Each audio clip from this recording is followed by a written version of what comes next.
Mkoa kwa mkoa, taifa kwa taifa, bara kwa bara, na Jukoki TV, mwanga wa Injili. Msikilizaji na mtazamaji wa Jukoki TV, hili ni wasilisho la 9 ambapo tutakuwa tunamalizia kipindi chetu ambacho kimekuwa na masomo kadha wa kadha ambayo yana ujumbe unaozungumzia dalili za mapambazuko, zaidi sana tukiangalia kuja kwa Kristo mara ya pili. Dalili za kuja kwa Kristo mara ya pili. Kabla ya yote basi nikualike tufanye ombi. Tuombe. Baba yetu na Mungu wetu mfalme unaishi juu mbinguni, tuongoze katika neno hili katika namna ikupendezavyo, kwa jina lake Yesu, amina. Dalili za mapambazuko. Kumbuka katika somo ambalo limepita nimemalizia kukwambia kwamba wala hata wasikudanganye ya kwamba wanaoitunza amri ya Mungu wakishika sabato ya kweli ya siku ya saba ya juma, sabato ya Jumamosi, ndio wanaosababisha mabaraka. Wasikudanganye. Kwa mujibu wa neno la Mungu linasema ya kwamba wanaosababisha dunia iwe chafu, iwe mbaya, iwe ovu, iwe hivi ilivyo, matukio, vita, umwagaji wa damu, matetemeko, mioto na kadhalika, wanaosababisha hayo ni wale wanaovunja amri za Mungu. Na usikubali, kwa sababu usikubali kushikilia amri ya uongo ya sabato ya uongo ya Jumapili na kutokufa kwa roho ambavyo shetani analenga kuwadanganya wakazi wa dunia, kuwaingiza kwenye vita na Mungu. Usikubali. Usikubali hata kidogo. Usikubali hata kidogo. Na katika wasilisho hili la mwisho, ni kweli kabisa umeshajua, hatujui siku wala saa ya kuja kwake mwana wa Adamu, kama ambavyo maandiko yanavyozungumza. Hakuna anayejua, lakini dalili zote zinaonesha. Hakuna kitu kisichoonesha. Dalili zote zinaonesha kwamba Yesu Kristo anakaribia kuja, na muda sio mrefu tutamuona akija. Sasa katika wasilisho hili la mwisho, nahitaji nikwambie haswa ni nini kifanyike tunapomngojea Yesu Kristo anayekuja haraka. Napenda neno alilolisema Mtume Paulo katika kitabu cha Waebrania sura ya 10 lile fungu la 37, akisema bado kitambo kidogo, yeye ajaye atakuja, wala hatakawia. Yesu Kristo hatakawia. Ni kwa vile tu anahitaji uyasikie mambo haya, uyazingatie, uyachunguze, uyasome, uyatafutize, uelewe kwa kina, ili ujitenge na uovu wowote ule.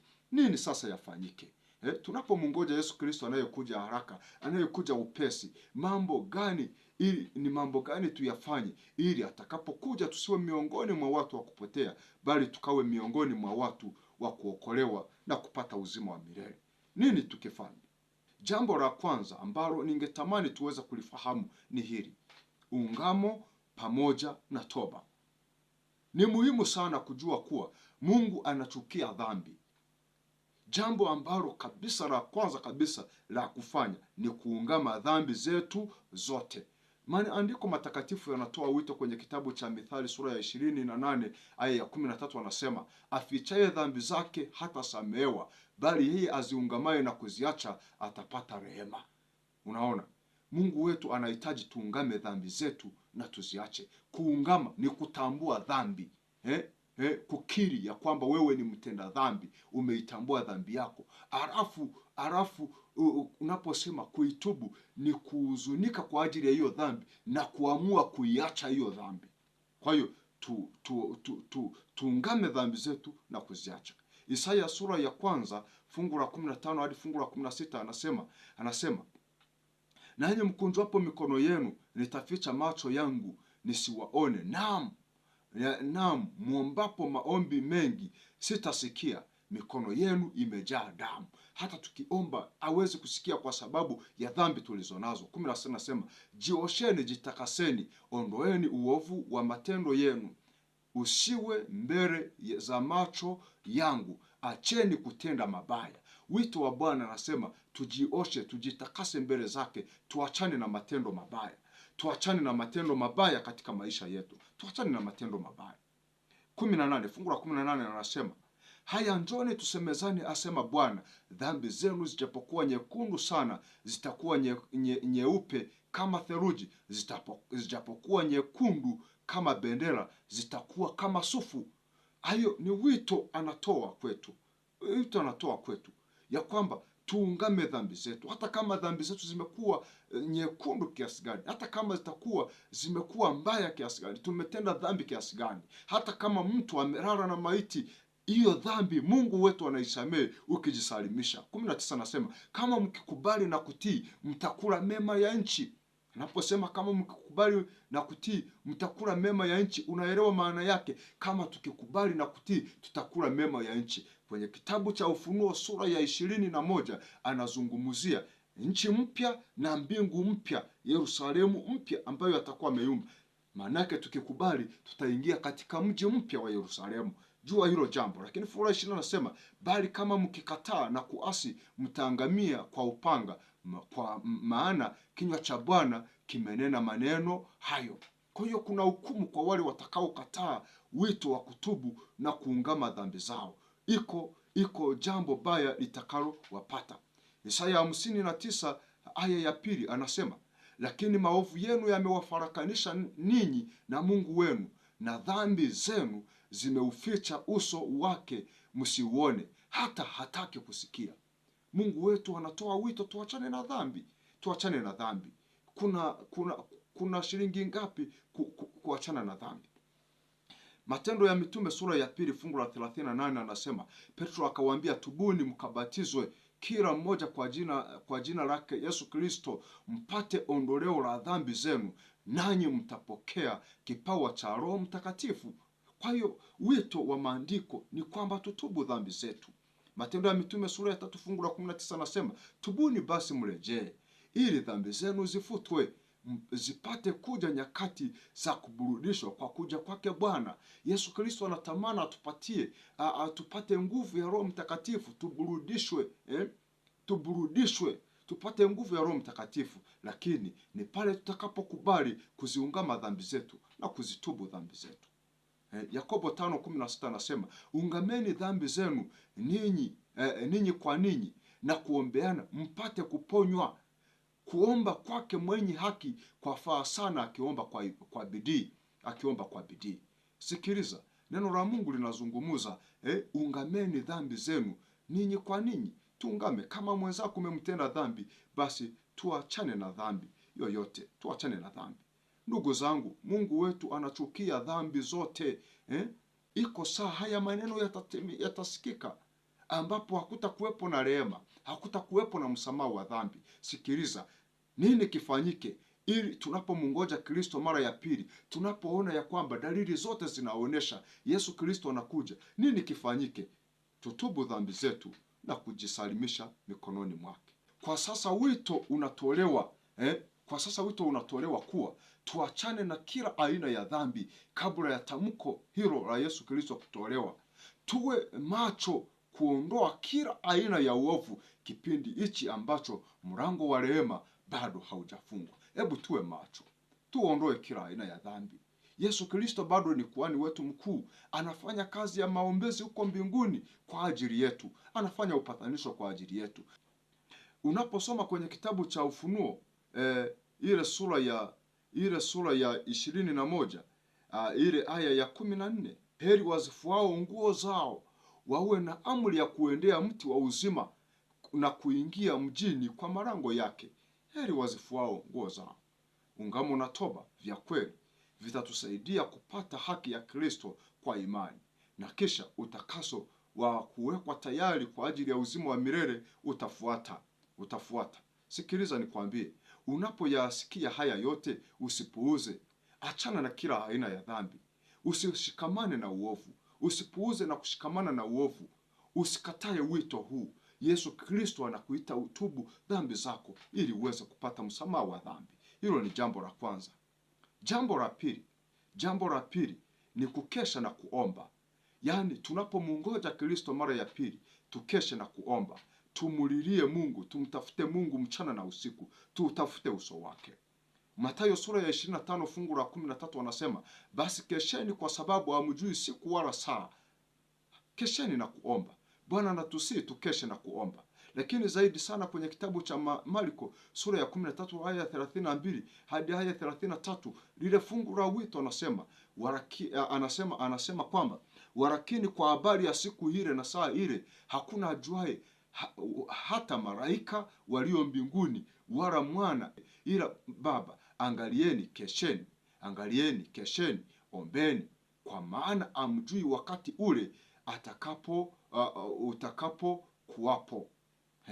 Kwa hiyo ametuambia tukeshe na kuomba, tumulilie yeye, tutafute uso wake. Yeye anahitaji tukeshe na kuomba katika saa hizi. Luka sura ya 23 aya ya 34 hadi aya ya 36 nasema, basi jiangalieni mioyo yenu isije ikalemewa na urafi na ulevi na masumbufu ya maisha, hata siku ile ikawajia ghafula kama mtego unasavyo. Yani tujiangalie namna tunavyoishi, tusije tukalemewa na mambo ya dunia, kutafuta fedha, huna muda wa kuomba, muda wa kusoma neno, kujisalimisha, kufanya kazi ya Mungu. Usije ukalemewa na hayo mambo. 36, kwa kuwa ndivyo itakavyowajilia watu wote wakaao juu ya uso wa dunia nzima. 36, basi kesheni ninyi kila wakati mkiomba, ili mpate kuokoka katika haya yote yatakayotokea na kusimama mbele ya Mwana wa Adamu. Sikiliza, Bwana wetu anatuambia tukeshe. Ni jambo la muhimu sana kuyafahamu haya mambo. Tukeshe na kujisalimisha mikononi mwake. Tukeshe na kujisalimisha mikononi mwake. Ni jambo la muhimu sana kufahamu. Lakini jambo la tatu la muhimu sana, jambo la tatu ni lipi? Jambo la tatu ni kufanya kazi ya Mungu. Kama ni kuhubiri bila kuchoka, kupambana bila kuchoka, kuifanya kazi ya Mungu. Jambo la muhimu sasa ni kuambia wa ulimwengu kuhusu ukweli wa sasa, ujumbe wa malaika watatu, hukumu ya upelelezi iliyoanza Oktoba 22 mwaka 1844, ili watu wanatakiwa kujua ujumbe wa Ufunuo sura ya 14 fungu la 6 hadi fungu la 12, Ufunuo sura ya 18 aya ya kwanza, ya pili, aya ya 3 na aya ya 4. Wakati huu watu wanatakiwa kuelewa ni nini kinachoendelea ulimwenguni. Wakati huu watu wanatakiwa kuelewa kile ambacho kinazungumziwa, ya kwamba ni dalili za kuja kwa Yesu Kristo mara ya pili kwenye Mathayo 24, Luka 21 na Marko 13. Watu wanatakiwa waelewe dalili za kuja kwa Kristo mara ya pili, ili wanapoyaona haya yote wachangamke. Sasa ni kufanya kazi ya kuwahubiri hawa watu ujumbe huo. Ndio wakati wa kuwahubiri watu hawa ujumbe huo. Ndio wakati. Angalia nabii anavyosema. Unaposoma kwenye kitabu gani hapa? Kwenye kitabu cha Watendakazi wa Injili, ukurasa wa 148, ile aya ya pili. Soma. Ukisoma anasema sura ya 24 ya Mathayo iliwasilishwa kwangu tena na tena kama jambo ambalo linatakiwa kuwekwa katika tahadhari ya wote. Leo tunaishi wakati ambapo utabiri huu unatimia. Acha wachungaji na wahubiri waeleze unabii huu kwa wanaofundisha. Yani nabii anasema Mathayo 24 ilioneshwa mara kwa mara kama jambo ambalo linatakiwa kuletwa katika tahadhari ya wote, na wakati huu tunaishi katika kipindi hicho ambacho mambo haya yanatimia. Wachungaji waeleze ujumbe huu, waache nje mambo ambayo yana athari ndogo, na wawasilishe ukweli utakaoamua hatima ya nafsi. Sio kipindi cha sasa hivi wachungaji kusimama wanahubiri mapenzi, sijui kusema nini, kuanza kuhubiri vitu ambavyo havipo. Waelezwe watu ya kwamba Yesu Kristo anakuja na watu wapate kujiandaa. Jambo hili ni muhimu sana, ili ya kwamba watu waelewe. Sasa hivi kazi tulionayo kama ni wachungaji, kuhubiri kupitia mitandao ya kijamii, kupitia vitabu, kugawa machapisho, kufanya kazi ya Mungu, kujihusisha kila mmoja kwenye sehemu yake, kuhakikisha tunapambana kutangaza habari za Kristo mara ya pili, kutangaza injili ya uongo ambayo inaenea ulimwenguni kote, ili watu wajue ya kwamba kuna sabato bandia, kuna amri ambazo, kuna wale wanaoikataa amri ya Mungu. wanaohubiri upendo uliopooza, wanaohubiri habari za Yesu, lakini wanakanyaga amri zake. Ni wakati wa kufanya kazi ya Mungu. Sikiliza, kwenye kitabu cha Yohana sura ya 9 fungu la 4 anasema, imetupasa kufanya kazi zake yeye aliyenipeleka, madamu ni mchana, usiku waja asipoweza mtu kufanya kazi.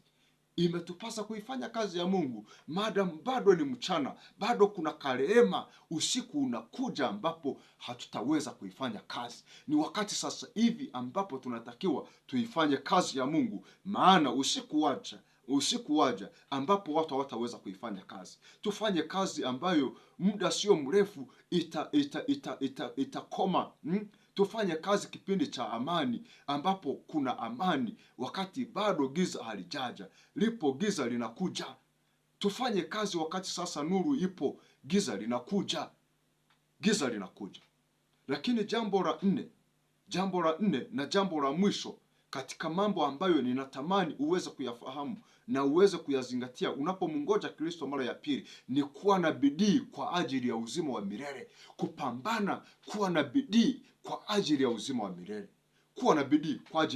milele. Hilo ni jambo la muhimu sana ambalo ningetamani uweze kulizingatia. Imetupasa kutupilia mbali uvivu na uzembe, na kujikita katika maombi, kulisoma neno la Mungu. Tuache uvivu. Yaani mtu siku inapita hajasoma neno la Mungu, siku inapita mtu hajaomba, hajajisalimisha mikononi mwa Mungu. Huo ni uzembe kiasi gani? Imetupasa sasa hivi kujisalimisha mikononi mwa Mungu kwa nguvu zote, kusoma neno, kufanya kazi ya Mungu. Hebu wanawake na wanaume na vijana tuamke. Hebu tuwe watu wa busara, hebu tuwe watu makini, watu wa kukesha na kujisalimisha mikononi mwa Mungu. Tuwe na bidii ya kuifanya kazi ya Mungu. Mtume Paulo akieleza namna Joshua alivyopambana sana kuwapatia urithi wana wa Israeli kwenye ile nchi ya Kanaani, nchi ya ahadi. Alichukulia bidii hiyo kuwa inatakiwa kwa watu wa Mungu wakati wa saa za mwisho, ili waweze kupata pumziko la amani la mbinguni. Unasoma katika kitabu cha Waebrania sura ya 3 na sura ya 4, anazungumzia pumziko la mbinguni. Watu wanatakiwa wawe na bidii ili kupata lile pumziko la mbinguni. Unaposoma kwenye kitabu cha Waebrania sura ya 3 fungu la 7 hadi sura ya 4 fungu la 11, utaona anazungumzia bidii. Wana wa Israeli wasingeweza kuingia katika nchi ya ahadi kama wangekuwa wavivu.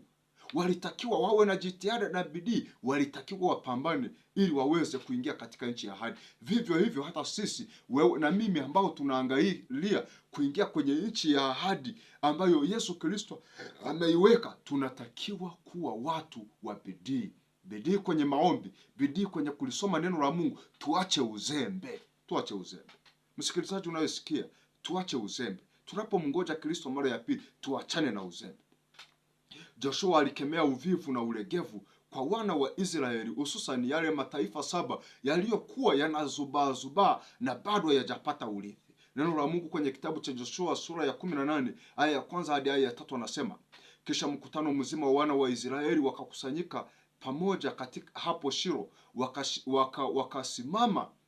wakasimamisha hema ya kukutania huko, nayo nchi ilikuwa imeshindwa mbele yao. Zilisalia katika wana wa Israeli kabila 7 ambazo hazijagawanyiwa bado urithi wao. Yoshua akawauliza wana wa Israeli akasema, je, hata lini mtakuwa walegevu katika kuingia kwenu na kuimiliki hiyo nchi ambayo Bwana Mungu wa baba zenu amewaapia? Alikemea uvivu. Ndio walikuwa wamepewa nchi ya ahadi kweli, lakini walitakiwa waoneshe juhudi ya kujisalimisha, ya kupambana ili waweze kupata urithi ule. Kwa hiyo katika kuhitimisha jambo hili, Mtume Paulo analielezea hili jambo akielezea hili jambo analihitimisha akisema ya kwamba imetupasa kuwa na bidii, imetupasa kuwa na bidii, na anatoa wito sisi tunapopambana kwa ajili ya kupata Kanaani ya mbinguni, kupata ulimwengu usioharibika, kupata uzima wa milele, sisi nasi tunatakiwa tupambane, tusikuwe wavivu, tupambane, tuwe na bidii zote. Alitoa wito akisi tuchangamkie, maana muda bado upo. Kwa sababu muda bado upo, hebu tuchangamke. Kwenye kitabu cha Waebrania sura ya 4 fungu la 11 anasema, basi na tufanye bidii kuingia katika raha ile, ili kwamba mtu hawaye yote asije akaonekana kuje akaanguka kwa mfano huo wa kuasi. Mungu wetu anahitaji tuongeze bidii, tupambane kwa ajili ya uzima wa milele. Tusiwe watu wa kulala usingizi, unalala usingizi. Tuwe ni watu wa kuchangamka kwa ajili ya uzima wa milele. Tuamke kwenye usingizi. Inatulazimu kuwa na bidii kwa ajili ya umilele, ili tupate ule umilele tulioahidiwa na Mungu wetu.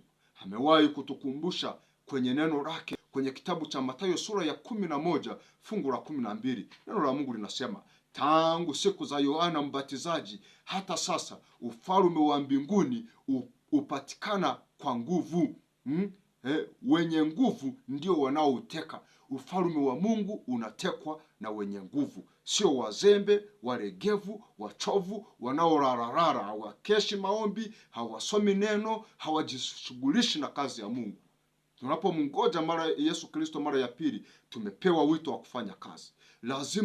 Lazima ziwepo juhudi za makusudi, juhudi za kiroho kwenye maombi, kusoma neno, kukesha, kuifanya kazi ya Mungu, maana muda bado upo, saa yaja ambako giza litafunika uso wa dunia.